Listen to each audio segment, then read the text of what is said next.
ಇದು ಊಶು ಅಂದರೆ ಒಂದು ಲಾರ್ಡ್ ಶಿವ ಅಂತಲೇ ಹೇಳ್ಬೋದು. ಯಾಕಂದರೆ ತುಂಬ ಕಾಮ್ ಆಗಿ ಇರುತ್ತೆ ಇದು. ಸೊ ಅದನ್ನ ನಾನು ನೇಚರಿಂದನೇ ಊಶುನ ಕಲಿಬೋದು. ಹೆಂಗೆ?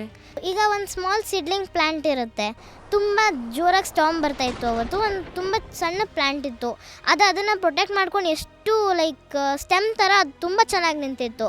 ಅದು ಆ ಥರ ಅಷ್ಟು ಜೋರಾಗಿ ಸ್ಟಾರ್ಮ್ ಬರೋ ಗಾಳಿ ನಿಂತಿರುವಾಗ ನಾವು ಇನ್ನೊಂದು ಹ್ಯೂಮನಿನ ಲೈಕ್ ಅಟ್ಯಾಕ್ಸ್ನ ತಡಿಯೋಕ್ಕಾಗಲ್ವಾ ಅಂತ.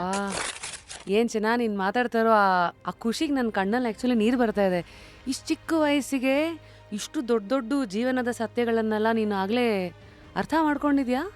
ಅಟ್ಲೀಸ್ಟ್ ಇವಾಗಂತೂ ಎಲ್ಲಾನು ಅರ್ಥ ಮಾಡ್ಕೊಂಡಿಲ್ಲ, ಯಾಕಂದರೆ ತುಂಬ ಕಲಿಯೋದಿರುತ್ತೆ ಎಲ್ಲರಿಗೂ ಅಷ್ಟೇ, ನನಗೂ ಅಷ್ಟೇ, ನಿಮಗೂ ಅಷ್ಟೇ, ಇಲ್ಲಿರೋ ಎಲ್ಲರಿಗೂ ತುಂಬ ಕಲಿಯೋದಿರುತ್ತೆ. ಅದರಲ್ಲಿ ನಾನು ಸ್ವಲ್ಪನ ತಿಳ್ಕೊಂಡಿದ್ದೀನಿ. Very nice. ಹೊಡೆದಾಡ್ತಾ ಇದೆಯಾ? ಹೊಡೆದಾಟದಲ್ಲೂ ಶಾಂತವಾಗಿರುತ್ತೆ ಅಂತೆಲ್ಲ, ಯಾಕೆ? ಲೈಕ್ ಶಿವ ಅಂದ್ರೇ ಕಾಮ್, ಅವರು ಲೈಕ್ ಡಿಸ್ಟ್ರಾಯರ್ ಅವರು. ಆದರೂ ಅವರೆಷ್ಟು ಪೀಸ್ ಮತ್ತು ಕಾಮ್ ಆಗಿರ್ತಾರೆ. ಅವ್ರನ್ನ ಇನ್ಸ್ಪಿರೇಷನ್ ಆಗಿ ತಗೋಬೇಕು. ಫುಲ್ ವಿಡಿಯೋನ ನೋಡಿ ಆನ್ ರ್ಯಾಪಿಡ್ ರಾಶ್ಮೀಸ್ ಯೂಟ್ಯೂಬ್ ಚಾನಲ್.